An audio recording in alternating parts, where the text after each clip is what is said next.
इधर 2014 लोकसभा चुनावों के प्रचार के दौरान मुलायम का एक बयान काफी चर्चित रहा और विवादित रहा। रेप के लिए फांसी की सजा का विरोध करते हुए उन्होंने कहा कि लड़के हैं, गलती हो जाती है। मुलायम ने कहा उनकी सरकार ऐसे कानूनों को बदलने की कोशिश करेगी और रेप का झूठा आरोप लगाने वालों को सजा दी जाएगी। उनके इस बयान का उस दौर में जबरदस्त विरोध हुआ और आज भी समाजवादी पार्टी पर निशाना साधने के लिए इस बयान का इस्तेमाल विरोधी पार्टियां करती हैं। समाजवादी पार्टी की खिसकती जमीन का असर 2014 चुनाव के नतीजों में भी दिखाई पड़ा।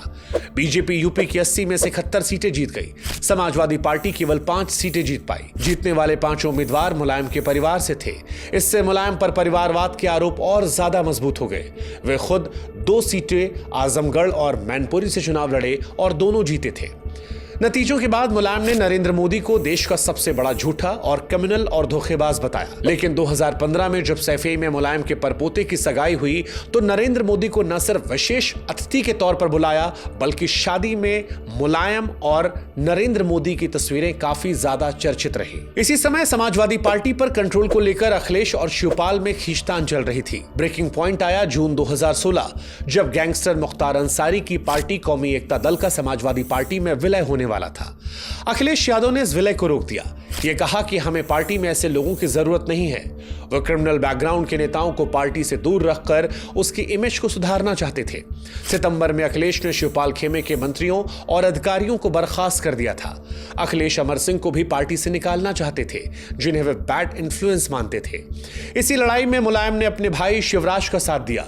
उन्होंने अखिलेश को हटाकर शिवपाल को पार्टी का यूपी चीफ बना दिया।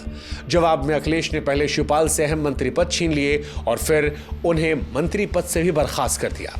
शिवपाल ने भी अखिलेश के करीबियों को पार्टी से निकाल दिया। मुलायम ने अखिलेश का साथ दे रहे अपने चचेरे भाई रामगोपाल यादव को 6 साल के लिए पार्टी से बाहर कर दिया। विधानसभा चुनावों से केवल 5 महीने पहले समाजवादी पार्टी के टूटने का खतरा पैदा हो गया। मुलायम ने झगड़े को खत्म करने के लिए 24 अक्टूबर को एक अहम बैठक बुलाई, लेकिन इसमें समाधान की जगह बड़ा ड्रामा शुरू हो गया। बैठक शुरू होने से पहले ही अखिलेश और शिवपाल के समर्थक आपस में भिड़ गए। बैठक में मुलायम ने अखिलेश को शर्मिंदा करने के लिए कोई कोर कसर नहीं छोड़ी। उन्होंने शिवपाल और अमर सिंह दोनों को पार्टी से निकालने से मना कर दिया। मुलायम बोले, पावर अखिलेश के सर पर चढ़ गई है। शिवपाल जनता के नेता हैं, अमर सिंह मेरे भाई जैसे हैं। मुलायम 2 बार अखिलेश पर चिल्ला पड़े और चुप करते हुए बोले कि तुम्हारी हैसियत ही क्या है। शिवपाल ने अखिलेश को झूठा बोला। बैठक में अखिलेश एक मौके पर अपनी आंखों से आंसू पोंछते नजर आए। उन्होंने मुलायम से कहा, मैं गलत के खिलाफ लड़ूंगा जैसा कि आपने मुझे सिखाया है। अखिलेश और शिवपाल एक दूसरे से माइक छीनते नजर आए। बैठक के अंत में मुलायम के मनाने पर अखिलेश ने शिवपाल के पैर छुए। दोनों एक दूसरे के गले लगे। जब लगा कि सब कुछ ठीक हो जाएगा तभी फिर से झगड़ा शुरू हो गया और इसके बाद मुलायम बैठक से बाहर चले गए। इस झगड़े में मुलायम की दूसरी पत्नी साधना भी एक मुख्य किरदार थी। आरोप लगा कि शिवपाल साधना का राजनीतिक मुखौटा है। 2012 में वे दोनों नहीं चाहते थे कि अखिलेश मुख्यमंत्री बने। वे मुलायम को मुख्यमंत्री पद पर देखना चाहते थे, लेकिन ऐसा नहीं हुआ। लेकिन जब 2017 के चुनाव करीब आए और ऐसा लगा कि अखिलेश एक बार फिर से मुख्यमंत्री के दावेदार होंगे तो साधना और शिवराज दोबारा से एक्टिव हो गए और इसी के चलते ये पूरा विवाद हुआ। चुनाव के कारण झगड़े को भुलाकर यूनाइटेड फ्रंट पेश करने की कोशिशें की गई, लेकिन अंदर अभी भी कुछ ठीक नहीं था। अखिलेश ने पार्टी को अपने कंट्रोल में करना शुरू कर दिया और धीरे धीरे मुलायम किनारे होते चले गए। फरवरी 2017 तक मुलायम चुनाव प्रचार और पोस्टर से गायब थे। इसका असर 2017 विधानसभा चुनाव में समाजवादी पार्टी के नतीजों पर भी दिखा। वो कांग्रेस के साथ गठबंधन करके लड़ी, लेकिन इसके बावजूद उसकी सीटें घटकर 47 हो गई, जो उसके इतिहास में सबसे कम थी। इस चुनाव में बीजेपी ने स्वीप करते हुए 403 में से 312 सीटें जीती और सरकार बनाई। पार्टी में किनारे होने के बाद शिवपाल ने अगस्त 2018 में प्रगतिशील समाजवादी पार्टी लोहिया बना ली। समाजवादी पार्टी पर अखिलेश का पूरा कंट्रोल हो गया। एक तरफ अखिलेश पार्टी को मजबूत करने में ध्यान दे रहे थे, वहीं दूसरी तरफ मुलायम बीमार पड़ने लगे। जिस पार्टी को मुलायम ने खड़ा किया था उसमें वे कितने कमजोर हो गए थे, इसका सबसे बड़ा उदाहरण 2019 में देखने को मिला। लोकसभा चुनाव से पहले अखिलेश ने मायावती के साथ गठबंधन कर लिया। मायावती मुलायम की सबसे बड़ी राजनीतिक दुश्मन थी। अगर फैसले मुलायम ले रहे होते तो शायद ये गठबंधन कभी नहीं होता। मायावती ने भी गेस्ट हाउस कांड के भूत को पीछे छोड़ते हुए समाजवादी पार्टी से गठबंधन किया और इसका एक बड़ा कारण कि मुलायम अब पार्टी को कंट्रोल नहीं करते थे। मुलायम इस गठबंधन से खुश नहीं थे। बीएसपी को समाजवादी पार्टी से एक सीट ज्यादा देने के लिए अखिलेश की आलोचना की और उन पर पार्टी को खत्म करने का आरोप लगाया। मुलायम ने कहा, अब कौन खत्म कर रहा है पार्टी को? हमसे कहते थे कि हम पार्टी को खत्म कर रहे हैं, लेकिन ऐसे तो पार्टी खत्म हो जाएगी। इस बयान से एक हफ्ते पहले ही मुलायम ने संसद में प्रधानमंत्री नरेंद्र मोदी की तारीफ करते हुए कहा, आप फिर बने। इस बयान से अखिलेश और समाजवादी पार्टी के लिए अनकंफर्टेबल सिचुएशन पैदा हो गई। उनके खुद की पार्टी का नेता विरोधी के जीतने की कामना कर रहा था, लेकिन निजी बातचीत में मुलायम मोदी को लेकर कुछ और कह रहे थे। मुलायम ने पत्रकार वीरेंद्र सेंगर से कहा था, यह नेता देश की एकता के लिए हानिकारक है, इसके पास बड़ी कॉर्पोरेट लॉबी है, इस व्यक्ति को कोई शर्म नहीं, मुझे भी बुढ़ापे में अंदर कर सकता है, इसलिए मैं मोदी की सीधी आलोचना करने से बचता हूं। लेकिन अखिलेश नहीं मानते। अपने जीवन के अंतिम दिनों में मुलायम केवल नाम के नेता रह गए थे। वो बीमारी से जूझते रहे।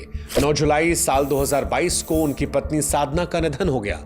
इस घटना से मुलायम टूट गए थे। 2 अक्टूबर को उनकी भी तबीयत खराब हो गई। 8 दिनों तक गुरुग्राम के मेदांता अस्पताल के आईसीयू में भर्ती रहे। 10 अक्टूबर को 82 साल की उम्र में मुलायम का निधन हो गया। उनकी मौत के बाद उनका परिवार एक हो गया और शिवपाल समाजवादी पार्टी में लौट आए। मुलायम सिंह यादव का 5 दशकों से ज्यादा का सियासी सफर सिर्फ एक करियर नहीं था, यह उत्तर प्रदेश की सत्ता के समीकरणों का काया पलट था। सैफई की धरती से निकलकर उनका उदय अनगिनत हाशिए पर पड़े समुदायों, खासतौर पर पिछड़ों और मुसलमानों की आकांक्षाओं का प्रतीक बना, जिन्हें उन्होंने बड़ी कुशलता से एक मजबूत चुनावी वोट बैंक में बदल दिया। शुरुआती तौर पर लोहिया के समाजवादी आदर्शों के निहित नेताजी यकीनन ऊंची जातियों के स्थापित दबदबे के खिलाफ एक शक्तिशाली आवाज बने, जिसने राज्य की सत्ता की तासीर हमेशा के लिए बदली। राम मंदिर आंदोलन के चरम पर उनका कड़ा और अटूट रुख, जिसकी कारसेवकों पर विवादास्पद फायरिंग ने उनकी छवि कट्टर सेकुलर लोगों में मजबूत कर दी। हालांकि उसकी वजह से उन्हें मुल्ला मुलायम का तीखा तमगा भी जिंदगी भर पहनना पड़ा। लेकिन इन सब के बीच मुलायम की विरासत केवल एक नायक की गाथा नहीं है, वो इससे आगे बढ़कर यथार्थवादी राजनीति यानी रियल पॉलिटिकल के माहिर खिलाड़ी के तौर पर स्थापित करती है। उनका पूरा करियर हैरतअंगेज राजनीतिक लचीलेपन का गवाह है। बसपा, कांग्रेस, यहां तक कि भाजपा के साथ भी जरूरत पड़ने पर अप्रत्यक्ष लाभ लेने से मुलायम ने कभी गुरेज नहीं किया। गठबंधन बनाने और तोड़ने का काम बेमिसाल व्यवहारिकता के साथ किया। वही व्यवहारिकता जो उत्तर प्रदेश की कांटों भरी सियासत में जिंदा रहने के लिए उस दौर से लेकर इस दौर तक में जरूरी है। अक्सर उन्हें विवाद अंधेरे रास्ते पर ले गए। कुख्यात गेस्ट हाउस कांड उनकी सियासत पर एक अमिट काले धब्बे की तरह है। अपराधियों को संरक्षण देने के आरोप उन पर लगातार लगे।